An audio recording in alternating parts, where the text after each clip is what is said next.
There was a knock at the door of Joshua's new house that sent him running down the stairs in excitement. Looking out the peephole, he saw the same girl he'd seen walking up his driveway from his bedroom window only moments before.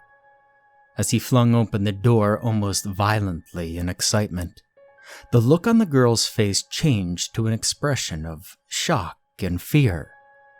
He stared at her, not realizing that the overly excited expression on his face made him look like a madman.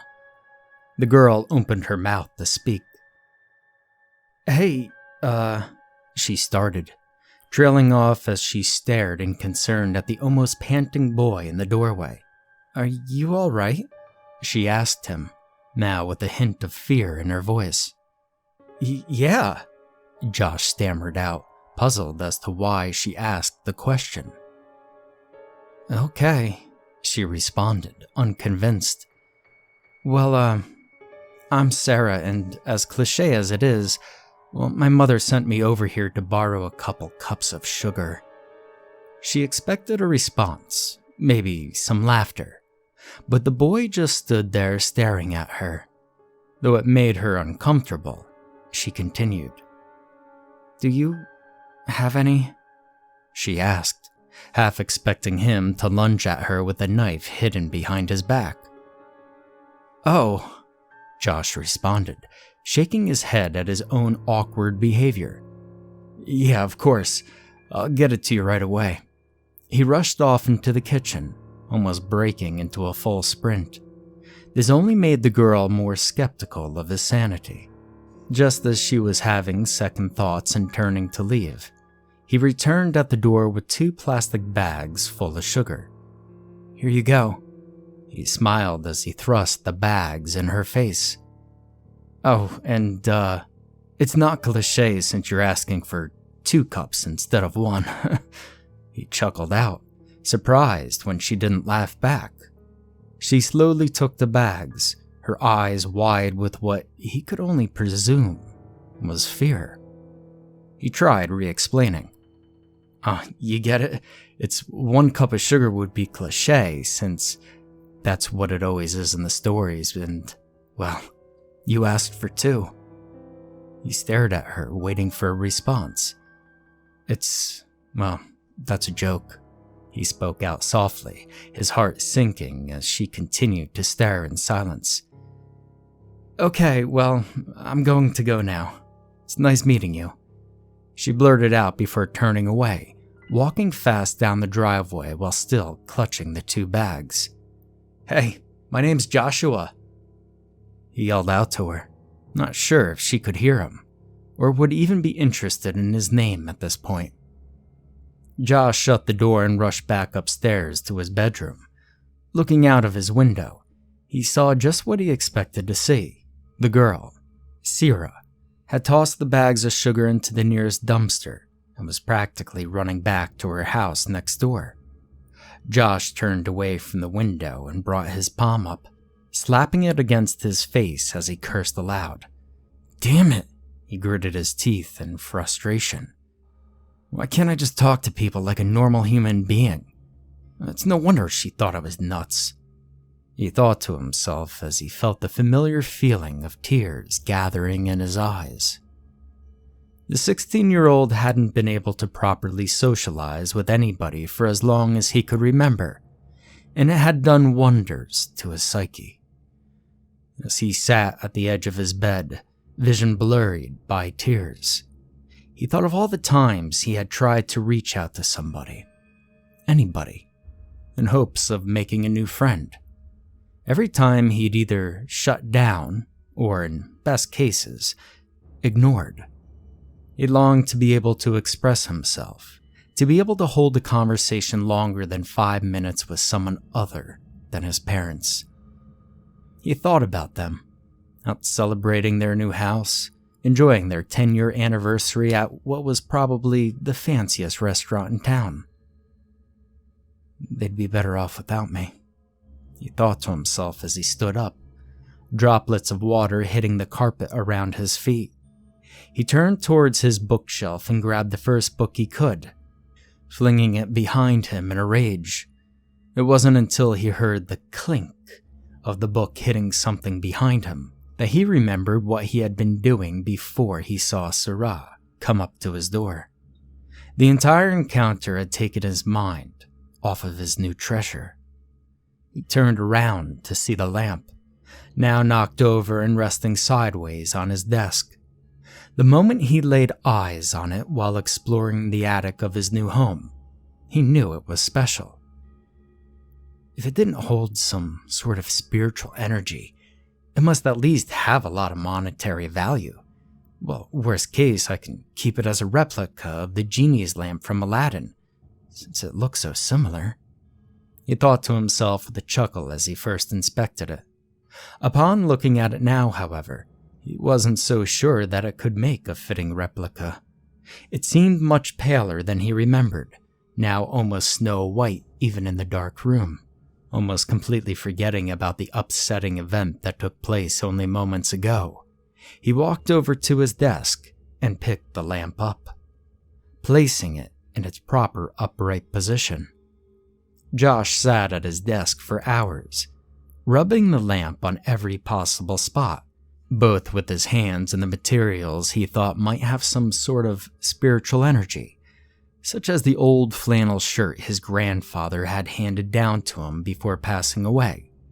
But it was all fruitless. The teenager sighed as he heard the engine of his parents' car pull up into his driveway, disappointed in himself for making no progress after spending nearly all day experimenting with the lamp. "Joshua, are you home?" His father shouted loudly from downstairs as soon as he had entered the house. "Yeah, what do you want?" Josh shouted back, annoyed at his father's unending insistence on checking up on him far too frequently. "Get down here," the man shouted back, his tone sounding a bit more authoritative now. Josh pulled himself out of the chair and rushed downstairs, eager to get whatever redundant conversation his father had in store for him out of the way so that he could return to experimenting with the lamp. "What is it?"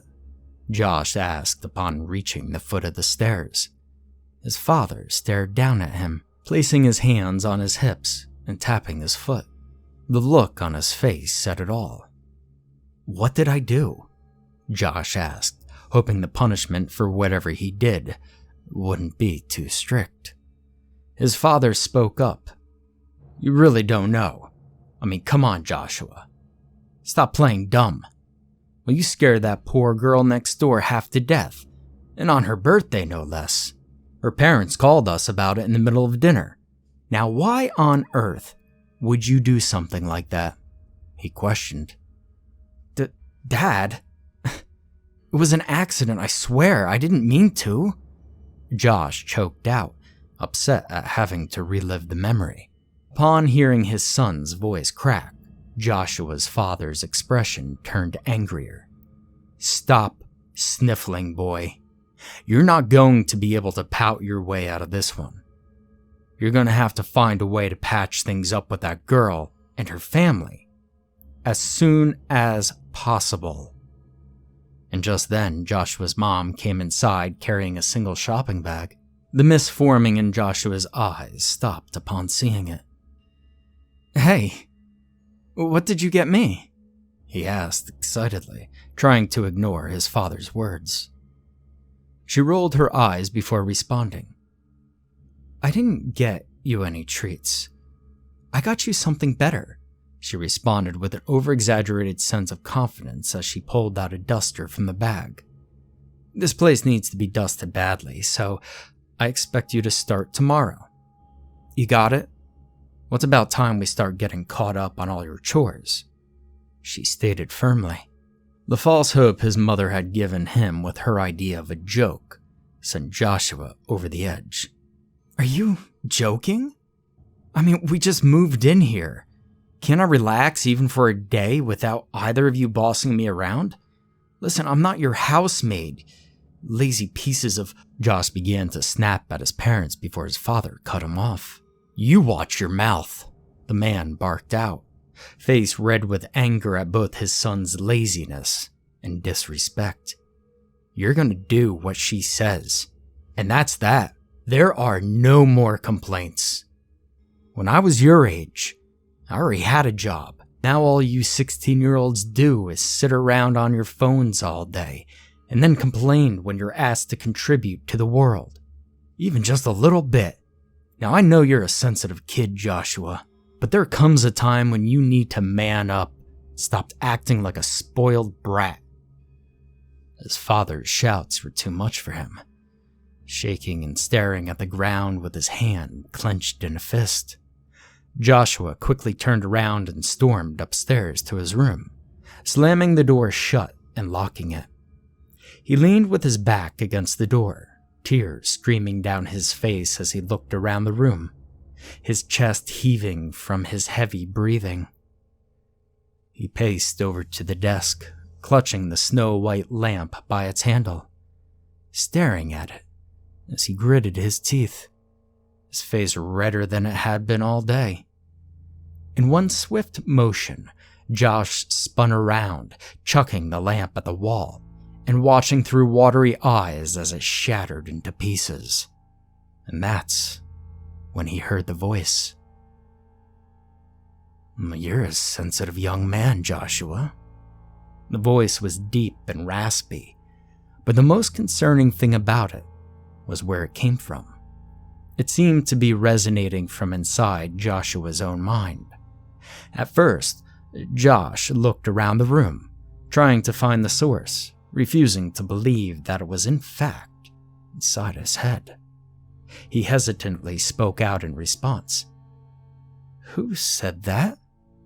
Joshua's voice was shaky, both due to his current level of anxiety, as well as now worrying about whether or not he was developing schizophrenia. "Well, my name is Ciravu." The voice hissed from inside of his head. He clutched his ears, trying to silence it, but to no avail. "Ciravu." Josh sounded out the name before crying out, "What do you want from me?" The voice inside of his head chuckled. "Well, it's not what I want, Joshua. It's about what you want. You summoned me here when you released me from my prison," stated Ciravu. "Your prison?" questioned Josh, looking at the remains of the white lamp as they disintegrated in front of his eyes. "Yes," the raspy voice said matter-of-factly. "I'm what you would call a genie of sorts. I'll grant you 3 wishes. However, there are a couple of catches." "What are they?" Josh replied reluctantly, still questioning his sanity as he stood in his room, apparently talking to a magical voice inside of his head. He wondered what his parents would think if they were to hear him talking to himself when they came upstairs for the night. His thoughts were cut off as the snake-like voice answered his question. "Well, the first catch, there are 2 rules when it comes to what wishes you can choose. The first rule, they cannot involve me. You do not control me. Got it?" Yes, I understand," Josh shouted in response, desperate to drown out the voice. "This is a favor done purely out of the kindness of my heart," the voice continued as it boomed with laughter inside of the teen's head, causing Josh to cry out in discomfort once more. Ciravu continued. "The second rule, they cannot involve time travel. This rule only exists as a precaution to prevent you, or anyone else I serve, from going back in time to prevent my birth." "Your birth?" Josh choked out in response, though he feared whatever had worked its way inside of his head, if it really existed at all. He was genuinely curious as to how such a thing could be born into this world. "Yes," Ciravu hissed out softly. "It was nothing like traditional human birth by any means, if that's what you're thinking. I was created solely out of the human desire, more specifically, envy. Thousands upon thousands of years pent-up emotion finally manifested itself into a form of energy. That energy is what has burrowed its way into your mind at this point in time. That energy is what you released from the lamp. And now that energy is here to do what it was made to do. Fulfill human desires. Josh stared, wide-eyed in shock as he listened intently. So, I'm not crazy. The boy spoke out, hardly able to contain his joy. No, you show no signs of being delusional at this point in time. However, that can change. Which brings me to my second catch. For each wish you make, I will initiate a test for you to prove whether or not you're worthy of getting your wish granted. The difficulty of the test will depend on the severity of the wish. For example, if you were to wish for a sandwich, I would ask you, to what food group does bread belong? Since the wish was simple, so was the test. Josh thought to himself. Smart kid. Ciravu responded to Joshua's surprise. Wait, how did you know what I was thinking? Josh asked, but as soon as the words left his mouth, he understood the stupidity of his own question. I don't need to hear your words, only your thoughts, Ciravu clarified. I'm not a person. Think of me as, well, just another part of you. So I'm talking to myself? Joshua joked dryly. The thought made Joshua's head spin before he shook his head clear and spoke up. All right. Well, I know what I want for my first wish, he said with absolute certainty, surprising Ciravu with his sudden boldness. What is it? The now intrigued voice hissed out. Josh began to speak before stopping himself, realizing he didn't have to talk out loud anymore. He began talking to the voice with his thoughts instead. I want to be accepted immediately and unconditionally by everyone. Acceptance. That's a great choice. Ciravu's voice whispered out with a genuine tone. I wasn't wrong when I said you were one of the smart ones. Thanks, but can it be done? Josh questioned. Well, of course, stated Ciravu. If you pass the test.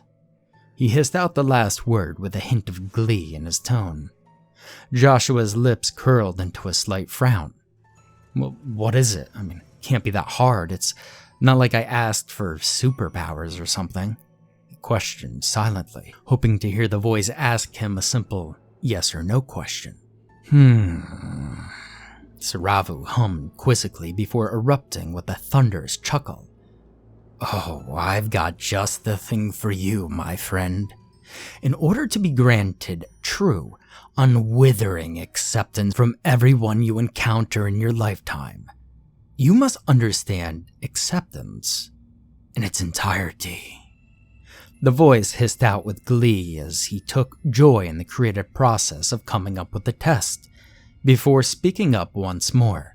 You must understand every level of acceptance possible, ranging from unconditional love to burning hatred. And then, and only then, will you understand and deserve the full potential of your wish. The whole idea made Josh uneasy. Burning hatred? I mean, like what? Are you going to have me take some sort of advanced 100-page test on the human psyche? He questioned, half joking but completely unsure of what to expect. No! Ciravu's voice boomed out. At this point, Josh was wondering whether or not it was possible for the entity to cause him permanent hearing damage. Ciravu continued after a moment of what Josh assumed was a dramatic pause. "You're going to spend 1 week in an alternate dimension. You'll experience firsthand what going through every level of acceptance feels like. At first, everyone will love you unconditionally. However, as the days go by, the level of acceptance people have for you will slowly but surely decline. Think of it as a very long, realistic dream." "I'm not sure I want to go through with this," Josh thought with a sense of fear, knowing the last thing he'd want would be to become outcasted by quite literally everyone he met, even if it was only for a few days. "It's too late." Ciravu's voice boomed, now louder than ever. "Your wish has already been made. The test will now commence." "No!" Josh awoke with a scream, bolting upright in a bed. He was covered in a cold sweat as he panted nervously. He was really reconsidering his sanity now as his eyes darted around the room. It was his room. Was I dreaming? He thought to himself. Then, remembering that demon could be listening in, he tried speaking to it again from inside his own mind. "Hello?" he questioned. There was silence. "Are you messing with me? This isn't funny," he internally exclaimed, his agitated face turning a little red. When he didn't hear any response, he gave up on trying to contact the mystical force. He wondered whether or not the being inside of his mind had ever existed at all. No. He shook his head for doubting himself. It had to be real. There's no way a dream would be that vivid, he thought out loud. Then again, schizophrenia does seem like a more logical conclusion. He sighed out. Looking over at his bedside clock, he saw it read 6:05 a.m. This confused Josh. 6 in the morning and I'm not tired? Maybe I just fell asleep early last night, he thought as he shrugged it off. Walking out of his bedroom, he saw his parents were still sleeping in their room next door. However, he knew they'd be up shortly. Being early birds, they set their alarm clock for 6:30, even on the weekends. The thought of it gave him a headache. After doing all of his usual morning routine, excluding breakfast since he was feeling a little nauseous after last night's events, Josh returned to his room. He looked at his desk, then at the spot where he'd thrown the lamp. There was nothing. With a sigh of disappointment, he plopped himself down on his bed. He was confused, pondering what was real and what wasn't when his vision fell upon his phone. He grabbed it off the nightstand and turned the power on, perplexed at how he went the whole day without using it. That was when his mom knocked on the door. As Josh looked up from the phone, he saw her walking in while holding the duster she had tried giving him yesterday. Glancing at his clock, he was surprised to see a half an hour had passed since he'd woken up.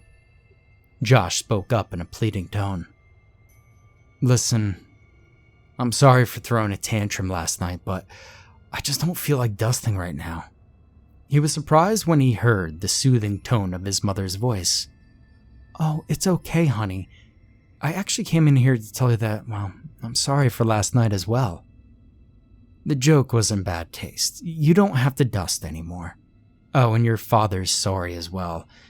He's downstairs making you your favorite breakfast. "French toast with bacon?" Josh questioned. "Yes," replied his mother. "Extra crispy?" Josh pressed further. "Yes," his mother said with a smile as she reached down to gently scratch his head. Eyeing the duster still clutched in his mother's hand, Joshua's curiosity was piqued.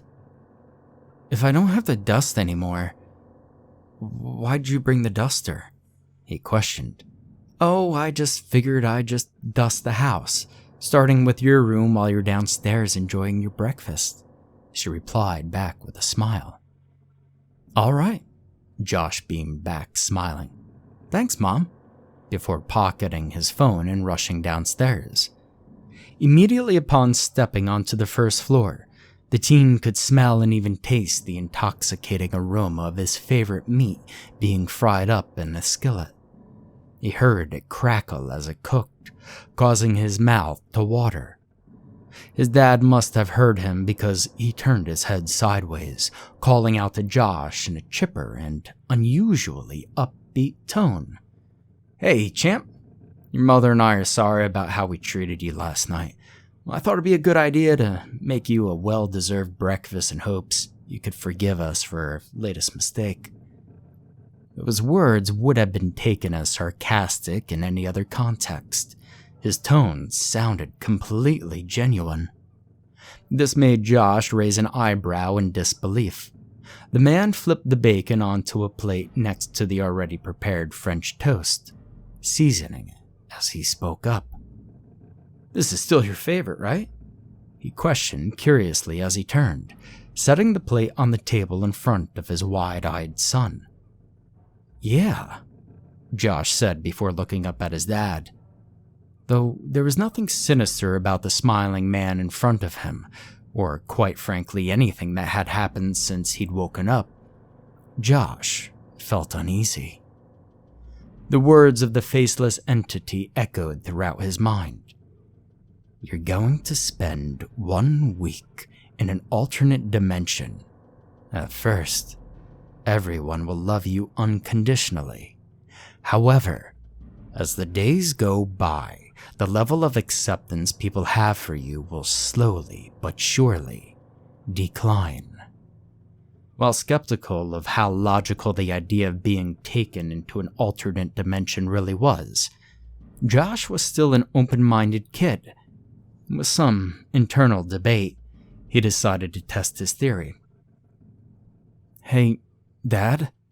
Josh quietly spoke up between bites of his French toast. "Yes, son?" His father responded gleefully. Josh paused, working up the nerve to say what he had planned to. "Your cooking tastes like shit," the boy spat out with complete seriousness in his voice, knowing his father would normally never be okay with him swearing. If he really was in some kind of alternate dimension, his father wouldn't bat an eyelash, he'd figured. There was a moment of silence as his father stared into his coffee mug, swirling it around before speaking up in a hoarse voice. "Well, I'm sorry, Joshua. I really try to be the best parent I can, but it gets hard sometimes. I just want you to understand how much your mother and I love you. That'll never change." Looking over at his father, Josh could see that he had his head down in shame. Though the man looked to be in a relative distraught state, his current level of sadness came nowhere close to the intense feeling of dread welling up inside of his son. Joshua spoke in a shaky voice. "So, you love me? Unconditionally?" He choked out, his head spinning as he fully realized what was going on. "Yes, my son, I do," his father responded back glumly. "Always." The words bounced around in Joshua's mind as he contemplated what they meant. His rational side was screaming at him that any parent would unconditionally love their child. His gut, however, was telling him that the reaction, or lack thereof, that his father had to his cursing was proof enough that this wasn't real. Despite the food going down easy, Josh had a sudden urge to vomit as he ran upstairs to the bathroom and emptied his stomach into the toilet. He began to sob. "Oh no, this can't be happening. How the hell is this even possible?" he cried. Suddenly, he heard the door creak open and looked over to see his father standing in the doorway. "Are you okay? Now don't tell me my horrible cooking actually made you sick." "I'm so sorry, Joshua. Let me get you some medicine," the man blurted out before rushing downstairs and quickly returning. "Here, take this." He cooed to his seemingly sick son as he held out the plastic bottle. "No, Dad, no, I'm fine," Josh choked out between the chunks raising up in his throat. "I just need to lay down," he cried out weakly before taking his father's hand, thanking him, whoever he was, as he helped Josh into his bed. Before Josh knew it, his vision faded to black. He woke up with a start once more, this time wondering if he was back in the real world. Glancing at the clock, he saw it read 6 a.m. before he leapt out of bed and sped into his parents' room. He was convinced that he was still in the alternate universe, but hoping that it wasn't the case. He knew if what the genie had said was true, and he was in fact still stuck in this foreign place, he would still be able to get away with just about anything since it was day 2. He stared at his parents' sleeping bodies as he contemplated what to do. Without hesitation, he grabbed the TV remote, raised the volume up to 100%, and plugged his ears as he watched the raw static emanating from the television startle them both awake. Groggily, but in a hurry, his father reached his hand over to the remote and immediately shut the power off. He rubbed his tired eyes, trying to adjust them to the daylight as he barked out in anger. "What the hell are you doing?" However, as his vision adjusted to the room and his eyes fell upon Josh, his expression softened. He spoke out softly. "Hey, listen, buddy. You can't keep doing things like that. Yesterday you cursed at breakfast, and now you're just being obnoxious." The man scratched his head as he reconsidered what he was saying. "Then again, maybe I'm being too harsh. You're just trying to have some fun pranking with your parents, aren't you, Joshua?" Josh could only stare blankly at the figure sitting up in bed in front of him. Joshua's jaw dropped in almost a comedic fashion as he listened to his father's unrealistically upbeat, mood swing-induced reasoning. He knew this man wasn't his father, at least, not his real one. That's when he heard a knock at the front door. Eager to get away from the strangeness that was occurring in his house, he rushed downstairs and flung open it. Standing in front of him was the girl from 2 days ago. His heart sank as he had feelings of déjà vu.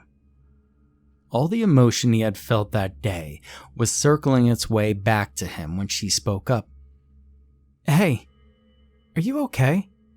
I heard something loud coming from next door and wanted to come check up on you.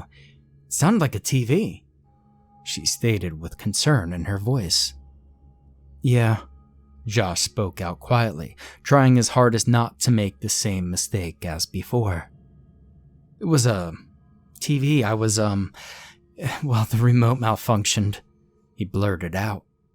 His face was turning red with embarrassment, tears beginning to form in his eyes once more. His negative thoughts were stopped dead in their tracks as he heard her speak up again. "I'm sorry about how I acted before. I'm sorry if my parents caused any trouble. I was just..." She trailed off. Josh could tell she was in deep thought before she continued. "Well, I was having a bad day, you see. It was my birthday and everything was going wrong. My little brother..." She explained before Josh unintentionally cut her off. "The sugar," he said softly, thinking out loud as he turned his gaze from the ground up to meet hers. He realized he hadn't actually made eye contact with her since they met. Her eyes resembled sapphires. They were dark but had a shine, almost a twinkle, that drew him even further into her beauty. He continued, "It's a shame you threw those bags away." Her eyes went wide with surprise as she responded, "How? I saw you from the bedroom window." He interrupted her again as he pointed upstairs guiltily, turning his gaze away from her once more out of embarrassment. I see," she said with a slight chuckle that surprised Josh, who had expected her to storm off again. She continued, "Well, if it makes you feel any better, We didn't have any sugar for the cake.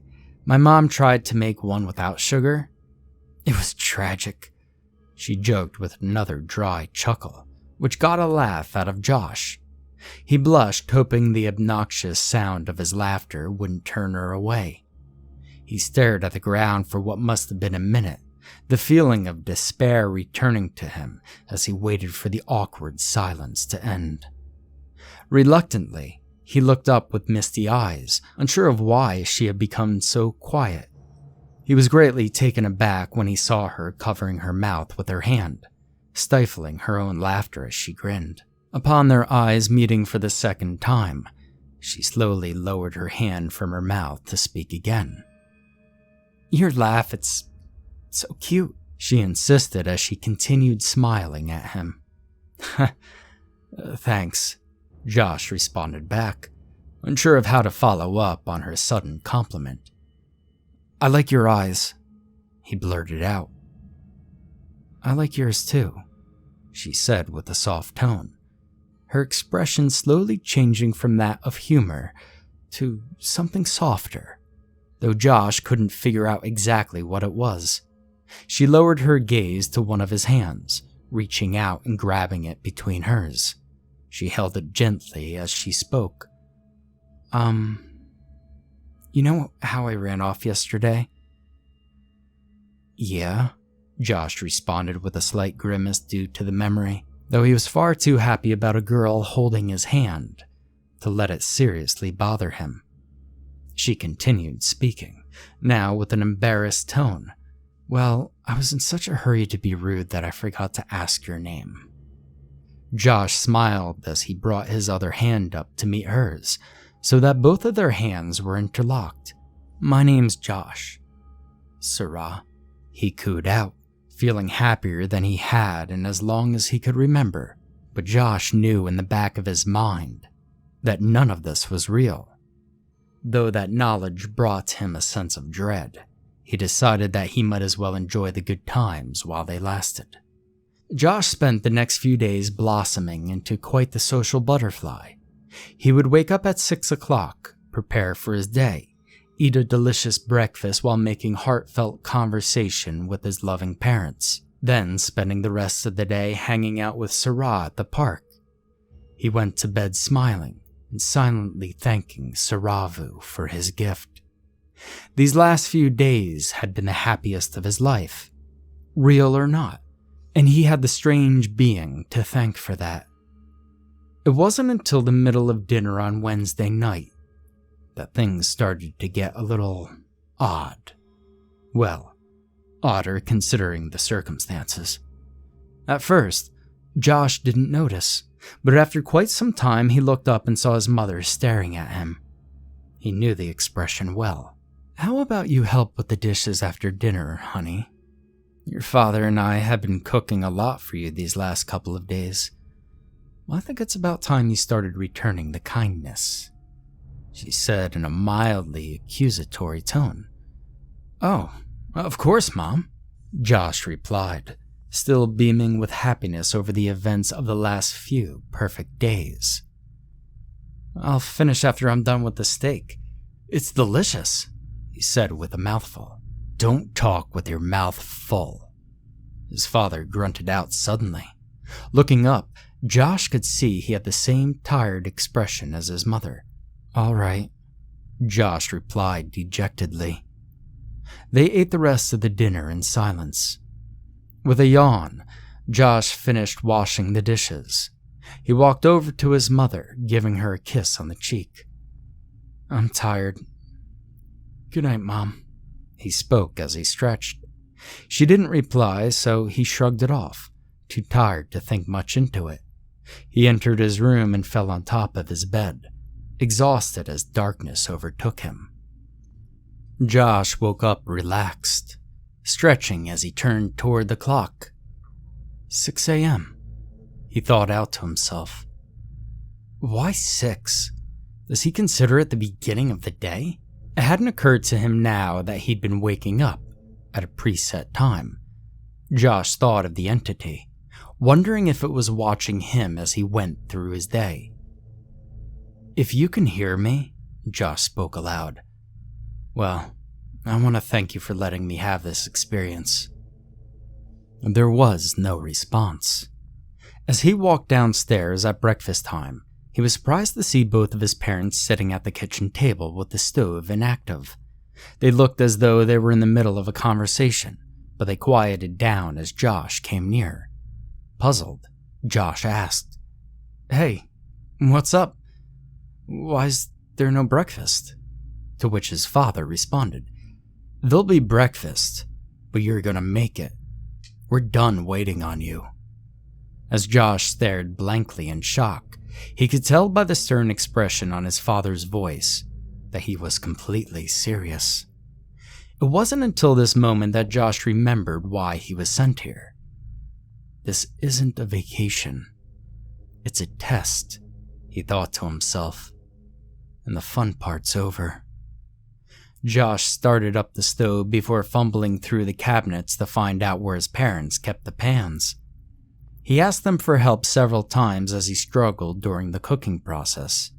His parents would only shrug and sip their coffee as they silently stared.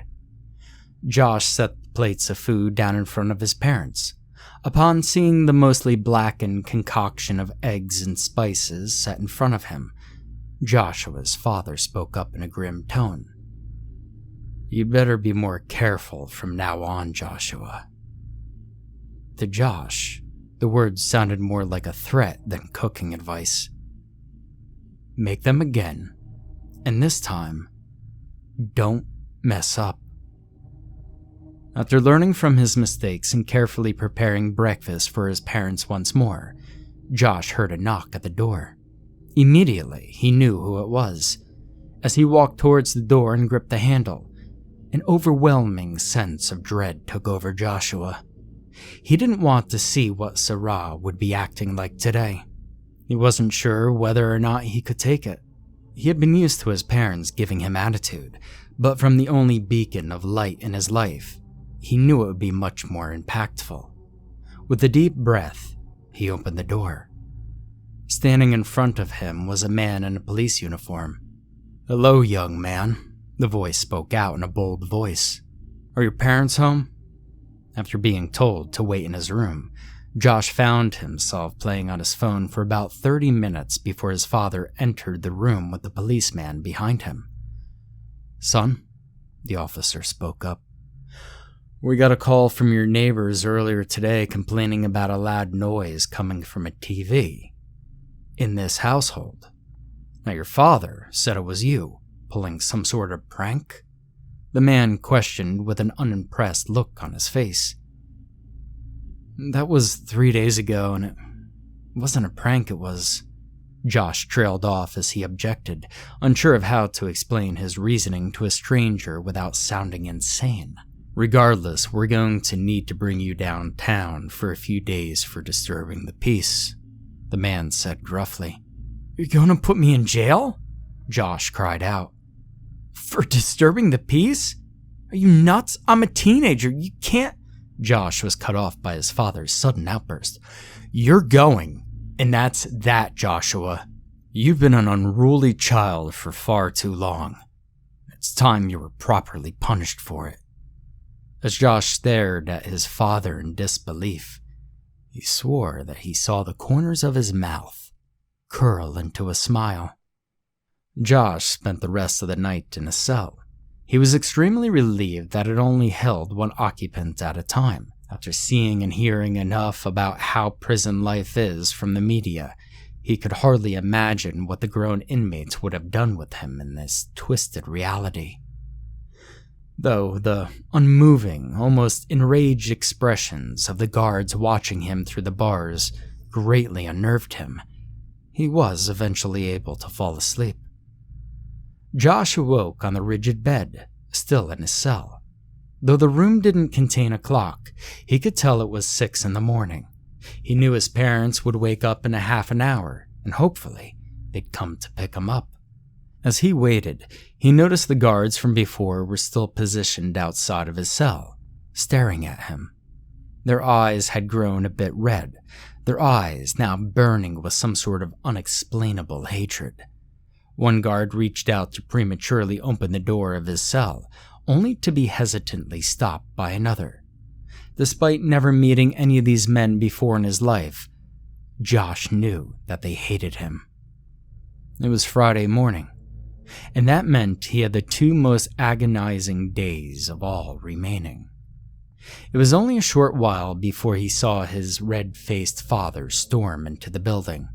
He walked up to the front desk, and within minutes the door to Joshua's cell was yanked open. Josh perked up and quickly walked over to hug his father, crying out loud, "Oh God, Dad, I was so scared, when his father's hand suddenly came up, smacking him across the face. "Next time, you do something stupid to get yourself thrown into prison, I'll have your head on a stick," his father hissed out. Josh was shaking as he turned away from his father, tears falling onto the concrete floor. Josh looked up, scanning around the room as he wondered why none of the police officers had interjected with his violent action and threat. Josh saw that all the officers had their eyes focused on him, some smirking in approval of his father's words. I'm sorry, Dad," Josh stammered out. "Don't speak to me without permission," his dad barked out. His father drove undoubtedly fast on the way home, having no regard for any of the speed limit signs. Luckily, the traffic was sparse since it was still early in the morning. Josh didn't dare speak up again, even as he periodically glanced at the rearview mirror and saw his mother's unblinking eyes staring at him. Upon pulling up to the house, his father spoke up in a loud, calm, and eerily relaxed voice. "Go upstairs to your bedroom. I'll be up when I'm ready." Josh knew that there was something sinister in his tone. Still, he followed orders to avoid any immediate danger. Stepping out of the car, Josh looked over at Sarah's house, wondering if he'd be able to avoid her for the rest of the week. Out of the corner of his eye, he saw something move on the second floor of the house. Looking up, he saw that a curtain in one of the upstairs bedrooms was swaying after being pulled shut. Josh spent the majority of the day lying on his bed in his room. At first, he was too scared to move around as he thought about how quickly his father had turned violent. After a few hours, however, he was finally able to calm down enough to grab his phone off the nightstand. He had used it so rarely in the past week that he was surprised he didn't have dust covering the screen. Upon turning it on, he saw the time read 5:55 p.m. He had planned to pull up his favorite gaming app until he noticed a small white number in the corner of the screen. It was his phone's inbox, and until then, he never had a reason to touch it. He opened it up and saw 24 unread messages, all of which were from Sarah. He brought up his palm, slapping it against his face, wincing as it touched his bruise. He shook his head, thinking aloud. "Geez, well, I completely forgot that she put her number into my phone. She must feel so ignored." He opened up the first message, half expecting to see walls of text bashing him, following the tradition of everything else that had happened today. He was surprised, however, to see the pleasant words typed out in the first message. "I hope you're doing okay. I had a great time today." At the bottom of the screen, he saw that the message was labeled Monday, 8:30 p.m. "Damn it," he cursed under his breath as he thought out loud.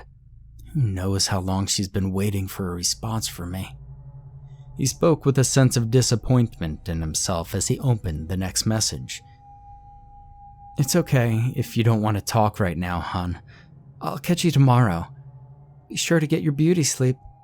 He smiled as he remembered why he liked her so much. It wasn't just her immense beauty, it was also her patience and understanding. He wondered how much of it was due to Ciravu's modifications. His train of thought was cut off as he heard his door creak open. For a split second, his spirits lifted. After being cooped up in his room all day, he was finally going to be allowed downstairs just in time for supper. That was until he saw the long kitchen knife that his father was holding tightly in his hand. Josh froze as he stared at his father with wide eyes. He could hear his heart thudding in his chest before his father spoke up slowly. "You should come on downstairs now. I need some help with something out back." Though he had anticipated the upcoming negative mood swing of everyone in this alternate universe, he would never have dreamed anyone would attempt to seriously hurt him, especially not his own flesh and blood. He silently pleaded to Ciravu, begging him to lessen the harshness of his sick test as he slowly stood at a bed. Josh took his time slowly moving across the room towards the door, his eyes never leaving the glimmering knife still clutched in his father's hand as he stood just outside of the room. "Hurry up, Joshua. I don't have all day," the man hissed between gritted teeth, tapping his foot impatiently. His eyes were burning with an intense passion the likes of which Josh had never seen before. With his heart pounding, Josh continued inching towards the door. He knew that he couldn't follow his father downstairs. Thinking fast, Josh turned towards his closet and spoke. "All right, I'll be down in a moment. I just need to take a quick shower first. I didn't get to take one this morning since I was locked up," he said as he reached into the closet, picking up a shirt by the hanger. "No, you're coming downstairs now," his father said in a low voice between gritted teeth. Josh let the shirt fall to the floor as he clutched the hanger in his hand. Suddenly, he spun around, flinging the metal object directly towards the face of his father before rushing towards the door. Joshua's father cried out in pain as the metal object made contact with his eye, dropping the knife and reaching up to shield the pain-filled socket. Josh could make out a droplet of blood sliding down his father's face as he slammed the door shut and locked it. Before he had time to feel bad, however, the door started shaking violently as his father pounded against it. "God damn it, you ungrateful waste of human life. Open this door, so help me. I'll take my time tearing you apart," the man screamed out in a tone of pure rage, one that Josh had never heard before. Unsure of how long the door would hold out, Josh grabbed his bed and started dragging it towards the door. Though his muscles ached as he struggled to pull it across the room, the adrenaline pumping through his veins allowed him to prop it up, leaning it against the wooden door. He gasped and panted for air as he moved over to his nightstand, clutching and dragging it towards the door as well. Though the makeshift barricade appeared to be doing a good job of keeping the crazed man out, Josh started to sob in fear. "Why are you doing this?" Josh screamed out at his father, or whatever was pretending to be him, in a vain attempt to get him to stop. After a few more minutes of pounding, followed by plenty of anger-induced curses on his father's part, Josh finally saw the door stop shaking as the pounding stopped. Josh waited in the room in silence for a few minutes before he heard the loud noise of his phone vibrating on the floor. He quickly clutched it, covered it with his hands to drown out the noise. He didn't need anything getting his father's attention right now. And looking down at the phone, he saw it read, "Next text message." He immediately shut off and pocketed the device, listening carefully for the sound of footsteps in the hall. But there was silence. Josh remained tense, but as the hours passed by, he started to relax. Glancing down at his clock on the floor, he saw it read 10:25 p.m. And only then did he realize how tired he really was. He finally allowed his heavy breathing to stop as he curled into a ball on the floor, taking smaller, more relaxed breaths. And that's when he heard it. From across the room, he heard a scratching sound. It was incredibly faint, and his heart raced while he wondered how long it had been there. The sound reminded him of nails on chalkboard, only much quieter. His eyes darted around the room as he tried to find the source. He slowly got up to his feet once more, quietly moving around the room.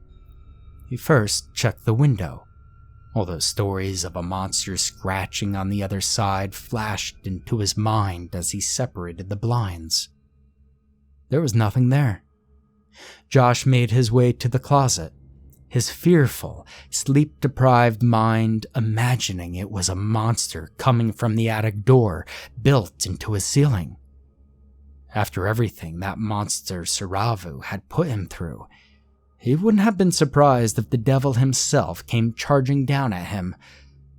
But no, that wasn't where the sound was coming from. Slowly, Josh moved himself towards his bedroom door. Looking over at the barricade, he was proud of himself for being able to find a way to escape that madman. As he stood there listening, he noticed that the sound sounded louder where he now stood, and carefully leaning forward, pressing his head against an exposed part of the door, he could feel the faint vibration of whatever was scratching against the other side. He finally realized what it was.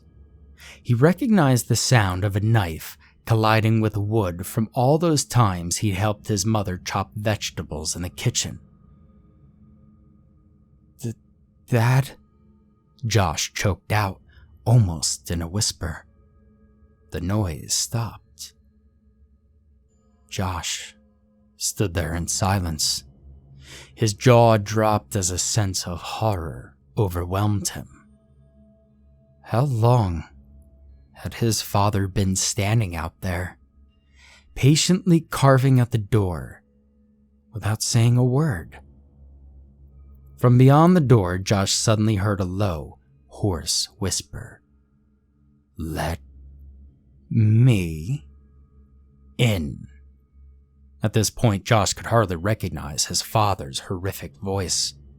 And that's when the doorknob started wiggling again, the door shaking as the man continued to ram into it.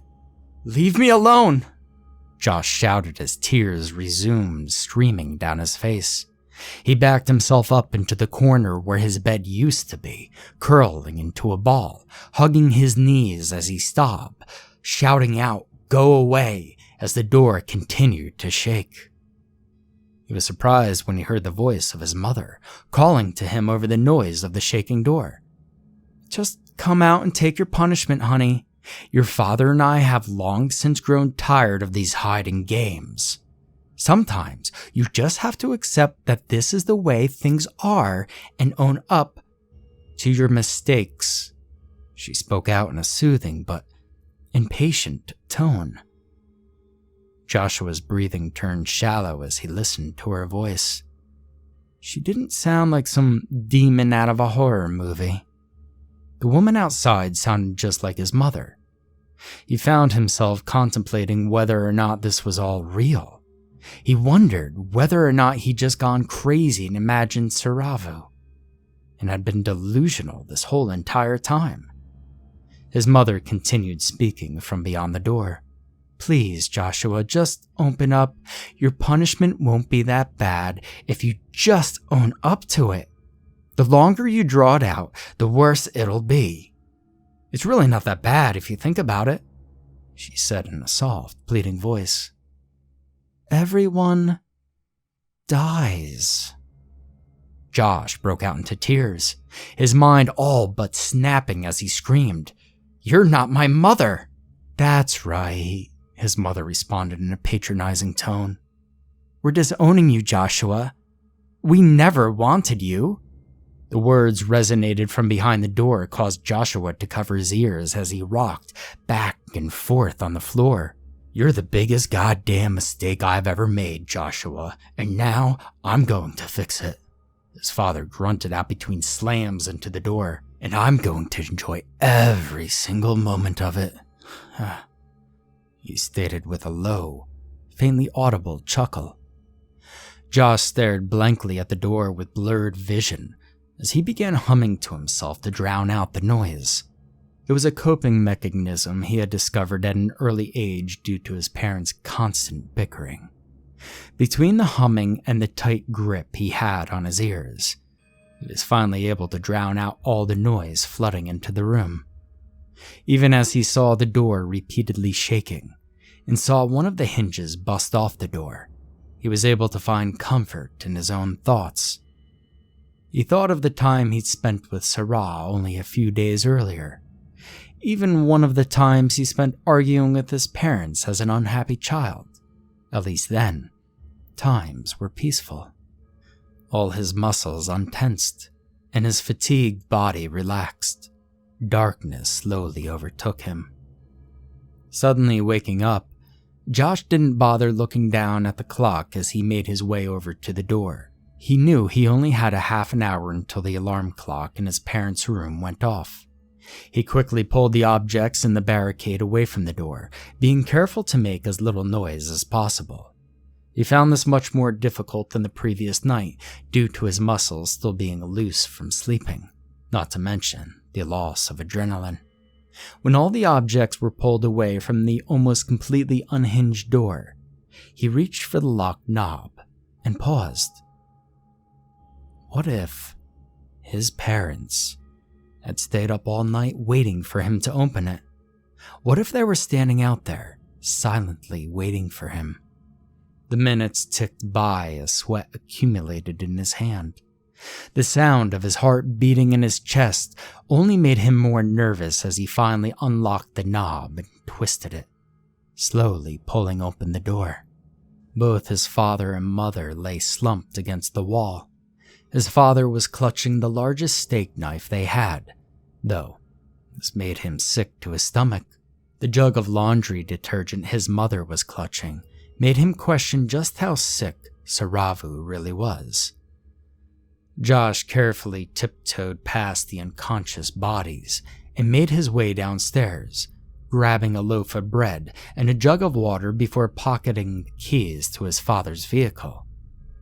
Carefully stepping outside, Josh looked around. The area seemed to be void of all life, so he quickly made his way to the car and hopped inside. He was thankful that of all the things his parents had demanded him to do, he decided to get a driver's license. As he pulled out of the driveway and made his way to the outskirts of town, he was thankful to notice the lack of cars driving this early in the morning. As he finally made his way onto the highway leading out into the countryside, he felt his phone vibrate in his pocket. Josh wasn't allowing himself any distraction right now, so he quickly turned off the power. In the back of his mind, however, he wondered whether or not his parents had woken up already and called him. Finally, he made his way out into the countryside and continued driving down the road, eager to get as far away from civilization as possible. He was driving for about 20 minutes when hunger overwhelmed him. To avoid a crash due to distraction, he slowed the car down and stopped it at the side of the road. As he reached over to the loaf of bread and shoved a piece into his food-depraved mouth, he saw that he was near a lake. Slowly, he moved the car off the road and down under the bridge, out of sight from any future passerby. As he finished his 5th slice of bread, he finally shut off the car and began to relax. Taking a swig of water, Josh finally pulled out his phone. Upon opening it, he saw that it still had the 2 red messages from before, as well as 24 additional messages marked as unread. He opened up the first few messages and reread them, basking in the comforting feeling they brought before sighing and proceeding into the unread category. As expected, they ended up turning from friendly to sinister soon enough. Message number 10 read, "Why aren't you responding? Did I do something wrong?" It was followed by message 11, which read, "Is it because I'm 18? For fuck's sake, Josh, my birthday was only last week. I'm hardly a pedophile, especially if we only kissed." Josh could still remember the bittersweet taste of her cherry chapstick on his tongue. Though false, he knew the memory would last with him for the rest of his life. By message number 18, the texts became threats. "If you don't stop ignoring me right now, I'm going to hurt you, Josh. And I'm not just talking about a simple breakup either." By the time he got to unread message 24, it simply read, "Your heart will be mine, one way or another." Though he didn't want to read any more, he saw he only had 2 messages left. With a gulp, he opened up message number 25. "Are you and your father getting along?" the message read. His mind raced back to the previous night. Images of his shaking the door and the sound of his father shouting flooded into his mind. Rather than make him fearful, this message made him grit his teeth in anger. Did she think it was funny? He saw that he only had 1 more message left, and he thought back to only moments ago when he had first entered the countryside and felt his phone vibrate. This one was recent. Upon opening up the message, he saw that it contained only 2 words: "Slow down." Josh stared down at his phone in confusion for a minute before his heart rate quickened. His head immediately looked to turn to check the back seat of his car, remembering all the horror movie cliches he'd witnessed as a kid. It was empty. His eyes started scanning the surrounding area outside of his car. Finally, he saw her. Ciravu was standing just out from under the bridge, approximately 20 meters or so behind the car. He expected her to be carrying a knife or possibly even a gun. Looking down at her hands, however, he saw that she was unarmed. But still, Josh didn't let his guard down as he quickly locked the door and began searching the car for a weapon. He didn't find anything other than emergency medical supplies in the glove box, as well as some old candy wrappers in the back seat. Josh jerked his head back up to see where Ciravu was, half expecting her to be outside of his front window. He was relieved to find her standing in the same spot. However, her lack of movement caused his curiosity to pique. If she had followed him all the way here, why had she stopped pursuing him? Was she waiting for something? Josh reluctantly came to the decision that confrontation was better than waiting with his back turned.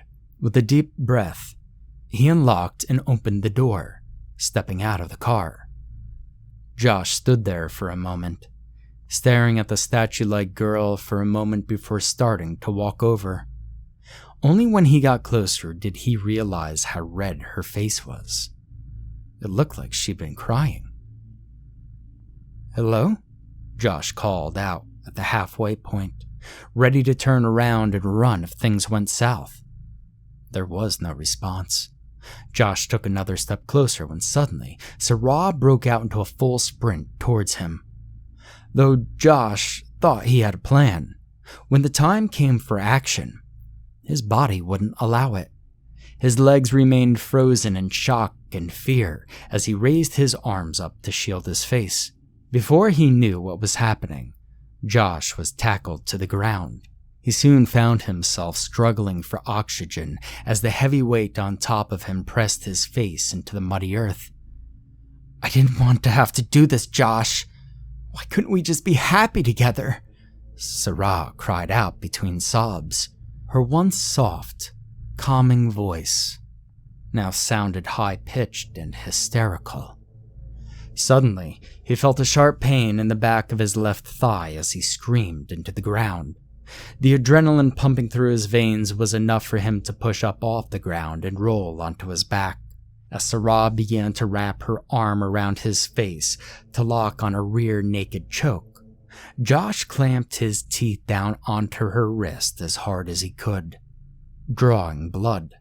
Wailing, Ciravu let him go as she clutched her gushing limb. After pulling himself to his feet, Josh reached back to investigate the source of his pain, Gripping the handle of something metal, he let out a blood-curdling cry as he began to pull the embedded object out of his body. Between blurry eyes, Josh could hardly make out the bloody switchblade clutched in his hand. Joshua's world seemed to move in slow motion as adrenaline coursed through his veins.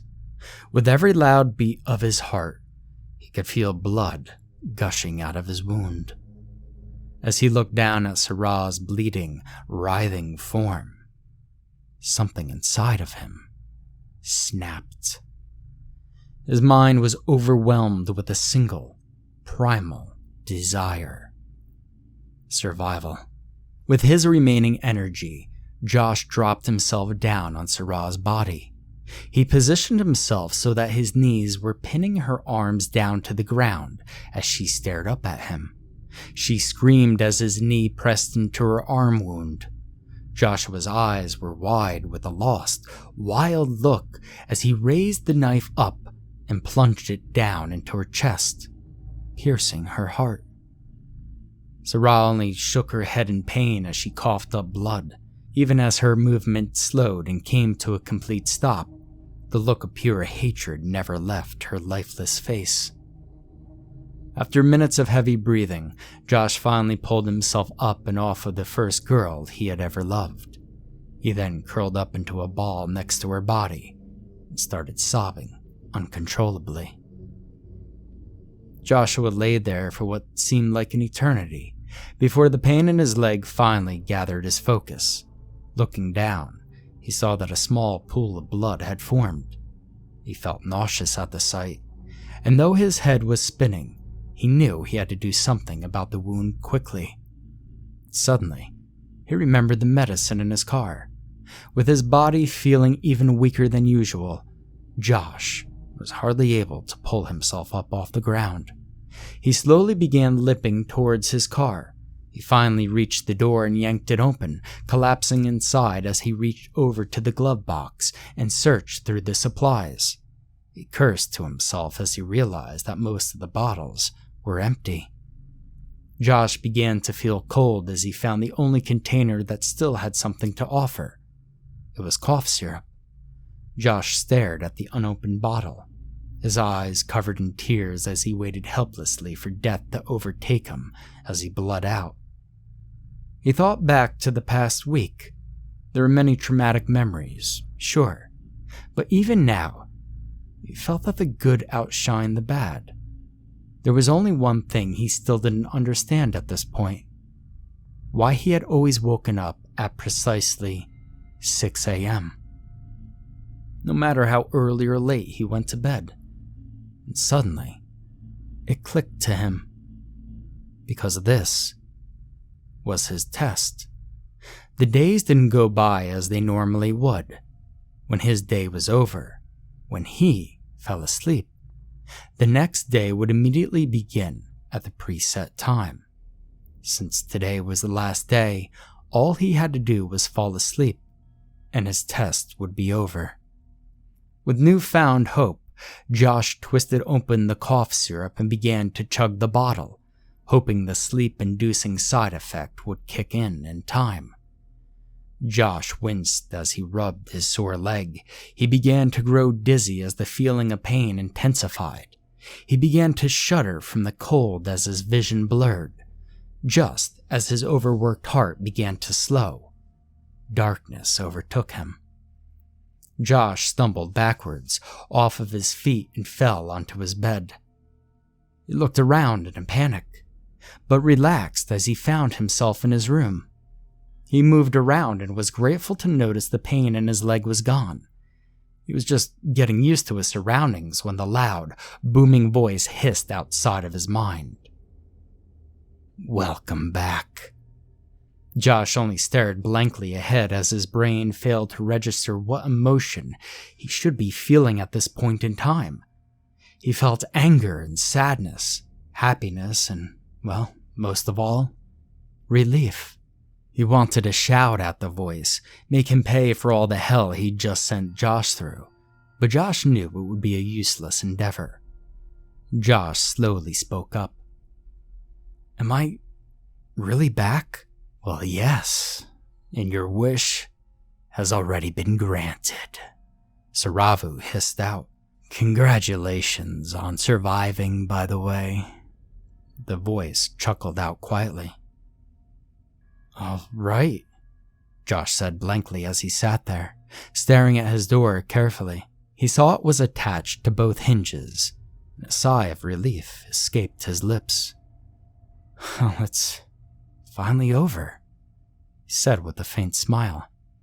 You must be exhausted, Ciravu spoke out with a condescending tone.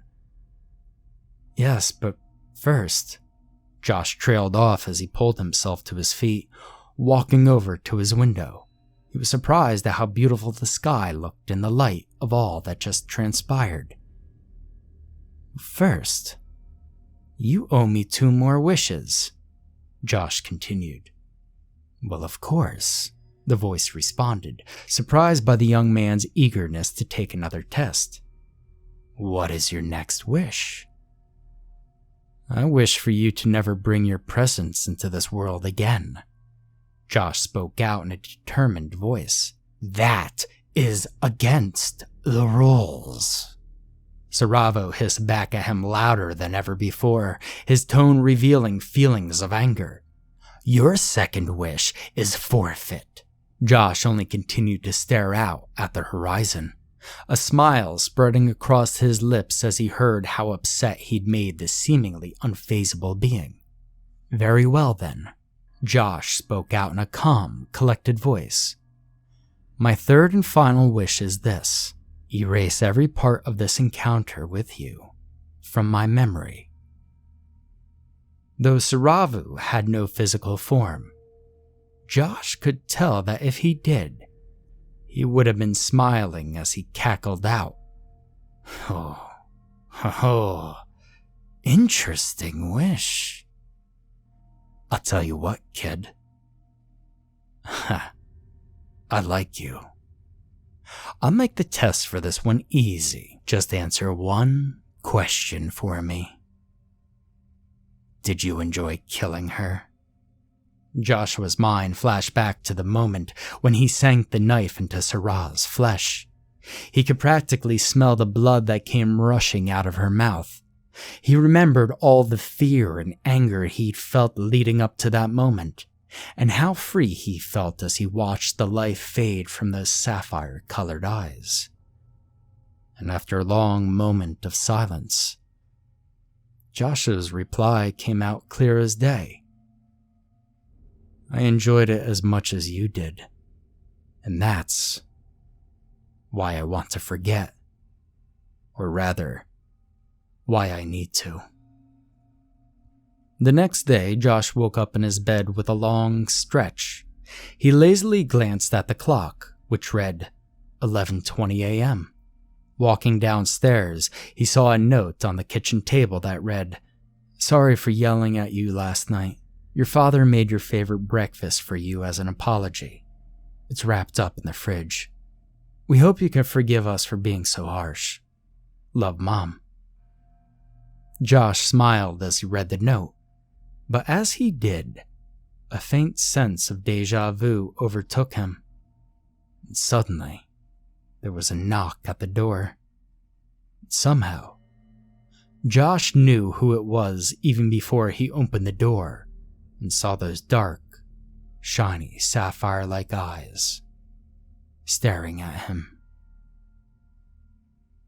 Alternate ending. Josh winced as he rubbed his sore leg. He began to grow dizzy as the feeling of pain intensified. He began to shudder from the cold as his vision blurred. Just as his overworked heart began to slow, darkness overtook him. He awoke in a daze, a bright white light being shown in his face. He could hear voices, but in his dazed state, he couldn't understand them. He thought he made out the image of a doctor, but the light left his vision as suddenly as it had shown up. Josh awoke in a snow-white room. Looking around, he was confused to see that it was completely void of furniture. He had never seen anything like it, and his heart rate began to increase as he realized he couldn't move. Looking down, Josh saw he was restrained by some sort of white sleeping bag, and suddenly he heard the large metal door creak open and saw his parents enter with a man he'd never seen before. At first, he thrashed around violently, screaming at them to back off, fearing that they were here to finish what they couldn't the night before. Upon seeing them in tears, however, the struggle stopped. "What's going on?" Josh stammered out, concerned and confused, but still on edge. "Why'd you do it, Josh? Why'd you murder that girl?" His father choked out in a weak voice. Josh could tell the man was fighting back tears. "What are you talking about? You mean Sarah? She attacked me first. For fuck's sake, she stabbed me," Josh cried out, his eyes wide in confusion. "Your body was clear of wounds when you entered here, son," the other man spoke out.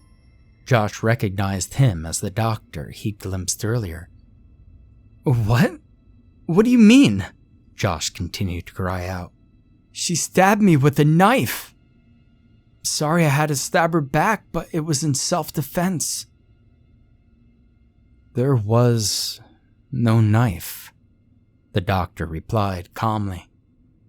"The police found the girl's body covered in bruises, especially around the neck. The autopsy revealed that she'd been strangled. If only she'd phoned the police sooner," he said softly as he shook his head. Josh thought back to when Sarah had been standing still behind his car. She wasn't on the phone, was she? No, she couldn't have been. She was just standing there. Josh began to scream out in pain as his head throbbed in confusion. "What? What about you trying to break into my room with a knife? I saw it in your hands the next morning while you were still asleep outside of my bedroom," Josh hollered out between sobs. Joshua's father covered his face, but Josh could see a tear fall onto the floor before he spoke. "Joshua, my son, your mother and I were out to dinner all night. When we came home, we found your door locked and thought nothing of it." Josh could hear his mom sobbing now as she turned away. "Well, I'm so sorry we didn't call somebody to help you immediately, Joshua. Maybe we could have avoided all of this." No, you're lying," Josh screamed out at the top of his lungs between sobs. His head felt like it was splitting open. "All right, well, come on, we've got paperwork to fill out," the doctor said as he ushered the parents out of his room and closed the large metal door. Josh continued to cry out inside of his padded cell, his screams echoing throughout the dark hallway of the asylum.